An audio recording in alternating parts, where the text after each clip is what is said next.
Okay, hi boys and girls, welcome to my YouTube channel. So today we are going to discuss this concept, or we have what we call mesh analysis. So today we are going to discuss mesh analysis. Likewise, in the previous videos, I told you that we have what we call mesh analysis, and we also have what we call nodal analysis. See, mesh analysis and nodal analysis are used to solve what? Electrical circuits. Okay, so these things are used to solve electrical circuits. Likewise, see, I have this electrical circuit on the board. This is the electrical circuit that I have. See, suppose you want to calculate the current in this loop. You want to calculate the current in this loop. Or you want to calculate the current in this loop. So how are we going to do these things? So I am going to use mesh analysis to calculate the what? The current. So see, mesh analysis is used to calculate current. Is used to solve for current. Is used to calculate current. Okay, and this mesh analysis, it employs it makes use of what? It makes use of KVL. It makes use of KVL. This is Kirchhoff's voltage law. Okay, the second law of Kirchhoff. I told you in the previous video, it states what? KVL, it says that the algebraic sum of what? Of potential differences in a what? In a closed loop is equal to what? Is equal to 0. This is important. So see, I'm going to call this mesh 1, mesh 2, mesh 2. In other words, this is loop number 1, loop number 2, and loop number 3. So I'm going to assign the direction of current in the first loop, like this. Okay, the direction of current in the second loop, like this, and the direction of current in the what? In the third loop, like this. Okay, so I'm going to call this current I1, and I'm going to call this current I2, and I'm going to call this current I3. Okay, this is I1, this is I2, this is I3.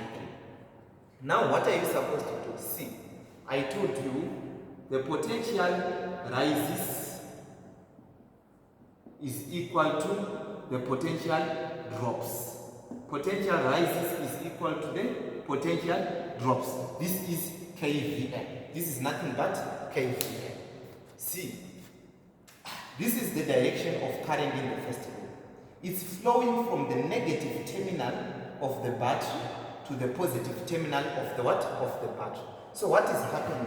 If you have the battery like this, this is the positive and this is the negative. And current is flowing from negative to positive. This is nothing but a potential rise.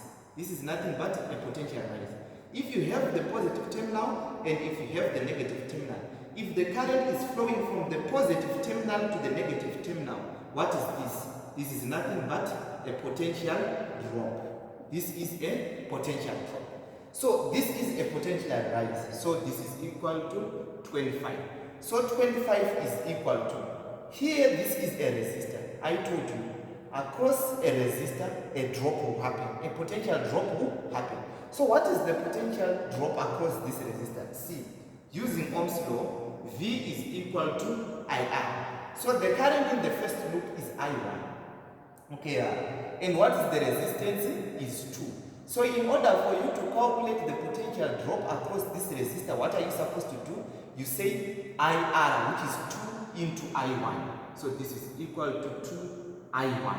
Here again, a drop will happen. Here a drop will also happen. See, potential rises is equal to the potential drop.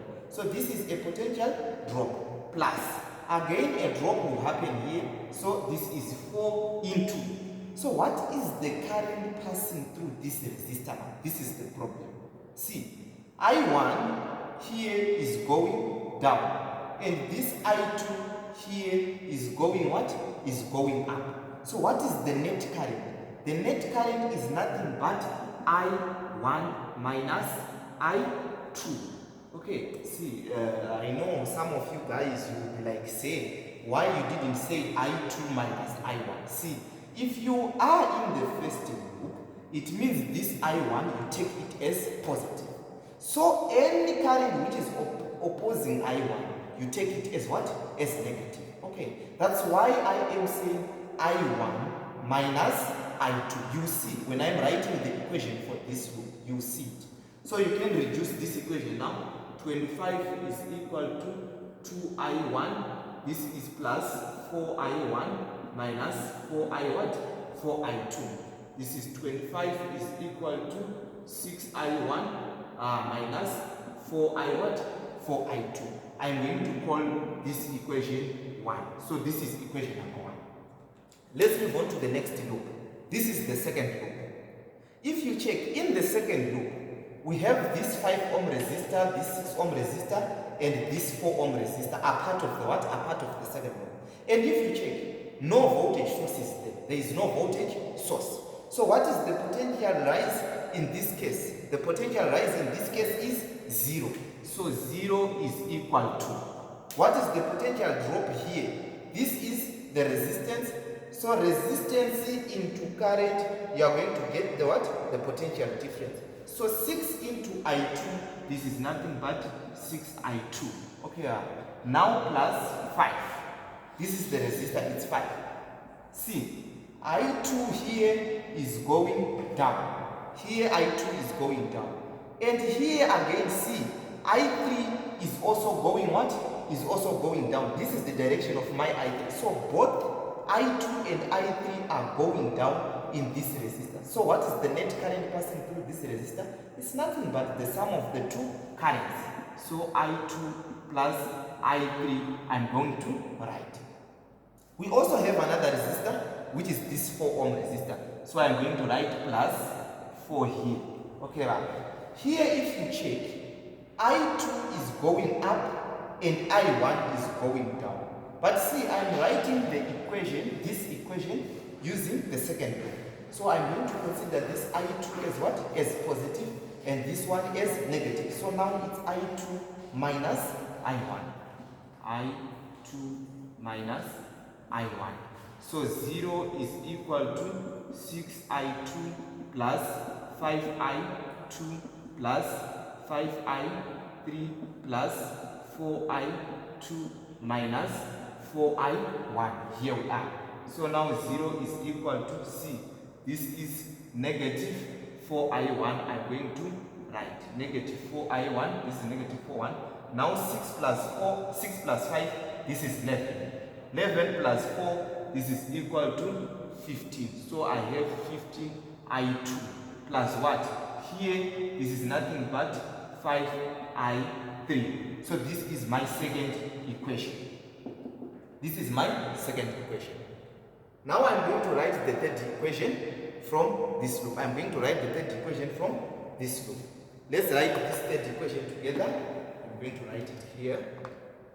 See, I3 is in the third loop. Okay, I3 is in the third loop. See, my current is moving from the negative terminal of the battery to the positive terminal of the battery. So I have the potential rise, which is what? Which is nothing but 10. So I have 10. And here, this I3 is passing through this 2 ohm resistor. A drop will happen. This is nothing but 2I what? I3. Here, plus. This is 5. And what is happening here? I3 is going down. And again, I2 is going what? Is going down. So, the net current passing through this 5 ohm resistor is nothing but the sum of I2 and I what? 3. Okay, right. So now 10 is equal to 2 I3 plus 5 I2 plus 5 I3, which is equal to 10 is equal to 5 I what? 2 plus 5 plus 2. This is 7 I3. This is my third equation. Now I have 3 equations. This is the first equation. This is the second equation. This is equal to the third equation. The first equation, I'm constructing the first equation using the first loop. I constructed the second equation using the second loop. I constructed the third equation using the third loop. Okay, using KVL, which is the potential rises is equal to the potential drops. Potential drops will always happen across the resistors. Okay, that's why you are seeing I'm always writing the resistance multiplied by current on the right hand side, which is the potential drops. So the sum of the potential drops is equal to the potential rises. Here a rise is happening from negative to positive. This is 25. And here no rise is there. You don't have any potential rise here. No voltage source is present. That's why I'm writing a 0. Here is from negative terminal to the positive terminal. A rise is happening here. That's why I'm writing 10 as the potential rise. See, these three equations can be constructed. So now if you have these three equations, you can solve these three equations using, the simple method. You can construct a 3 by 3 matrix. Then you solve that 3 by 3 matrix. So see, you can skip this stage. You can skip this stage. You can skip the stage of constructing matrices. How? You can use what we call Cramer's rule. We are applying mesh analysis, then we solve using Cramer's rule. Okay, how? Directly you can construct a matrix. Directly you can construct a what? A matrix. So we are going to construct the matrix directly. How many loops do you have? I have 3 loops. So I am going to construct a 3 by 3 matrix. C. So instead of doing this stage, this is not necessary. You can go direct. You can go direct like this. This is the thing that I'm going to show you now. I'm going to erase this. I'm going to erase this. I'm going to erase this. I'm going to erase this. So this is the circuit. The circuit has 3 loops. 1, 2, 3. The current in the first loop is I1. The current in the second loop is I2. And the current in the third loop is I3. Okay. See, mesh analysis is used to calculate the mesh currents. So what is the unknown? I1, I2, I3. These are the unknowns. Okay, see, here if you have a 3 by 3 matrix, it will be in which form? See, A11, A12, A13, A21, A22, A23, A31, A32, A33. What is the meaning of this? This is the first row, first column. First row, second column. First row, third column. Second row, first column. Second row, second column. Second row, third column. Third row, third column. Third row, second column. Third row, first column. Okay, right? So this A11 now is nothing but the sum of the resistors in the first loop. So A11 is the sum of the resistors in the first loop. In the first loop. Okay, what is the sum of the resistors in the first loop? 4 plus 2. This is nothing but 6. So here I'm going to write a 6. Okay? What is this? This is the common resistor between the first loop and the second loop. So this is the resistor between the first and the what? And the second loop. And this is nothing but 4. Okay, this is nothing but 4. If it is 4, you take it as negative 4.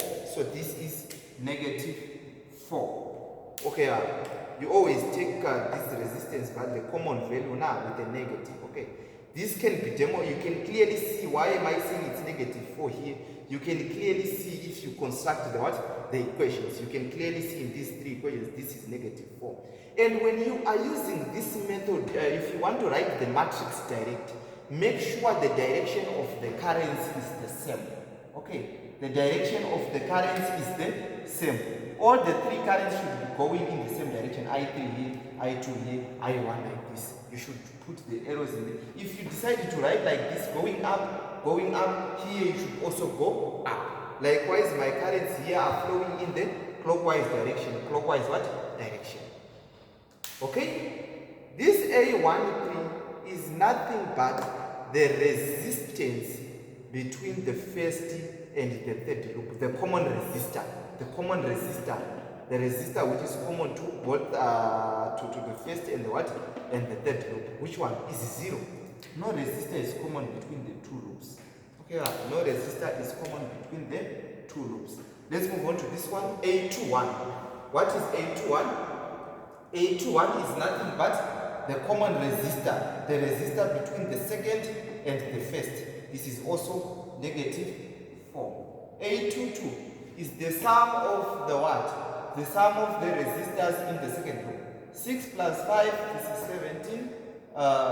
6 plus 5, this is 11. 11 plus 4, this is nothing but 15. Okay, now A23, the common resistor, the resistor between the what? The second and the what? And the third loop. This is nothing but -5. A31, the resistor between the third and the first loop. This is nothing but 0. 32, the resistor between the third loop and the what? The second. This is -5. A33, the sum of the resistors in the third loop. What is the sum of the resistors in the third loop? 5, 6, 7. This is 7. Okay, so this is the matrix. This is I1, I2, I3. Now, what is the sum of the potential differences, the voltage now in the what? In the first loop. I only have this negative to positive. From the negative terminal, see, the current is moving from the negative terminal to the positive. Suppose you are starting from this negative terminal. From the negative terminal to the positive terminal. What is this? This is a rise. This will be 25. And here you don't have, so this is 0. Okay, now what about 10? Now what about this 10? So what is happening to this 10 here is a drop from positive to what? From positive to negative, right? This is from positive to negative. So this is -10. Here we are. So this is 25, 0, -10. Here it's a drop from positive to negative. This is the thing. Is this clear? So now you can multiply 6 into I1. You are going to get this 6I1. -4 into I2. You are going to get -4I2. 0 into I3. You are going to get 0I3. Gone. Is equal to 25. Okay, now -4 into I1, you are going to get -4I1. 15 into I2, you are going to get 15I2. -5 into I3, here, say -4 into I1, this is -4I1. 15 into this one, you are going to get positive 15I2. -5 into I3, here you are going to get -5I3. So you are supposed to get -5I3. I don't know where I made a mistake. Here you check later now if it is positive or -3. Tell me in the comment section. Now here I have this 0 into I1 is nothing but a 0I1 will go. -5 into I2, this is -5I2, which is correct. Okay, here I have 5I2. Then 7 into I3, this is 7I3, I'm writing. Okay, now, see, if this is -5I2, positive 7I3, then this is becoming -10, which is correct. Okay, this is also becoming -10. So this is the relationship between, so you can construct the equations. If you don't like to go direct like this, you construct the equation first. After constructing the equation, if you don't like to construct the equation, you can go direct like this. Thank you very much. I'll see you in the next class where we are going to discuss the problems. We are going to solve these problems using mesh analysis. Thank you.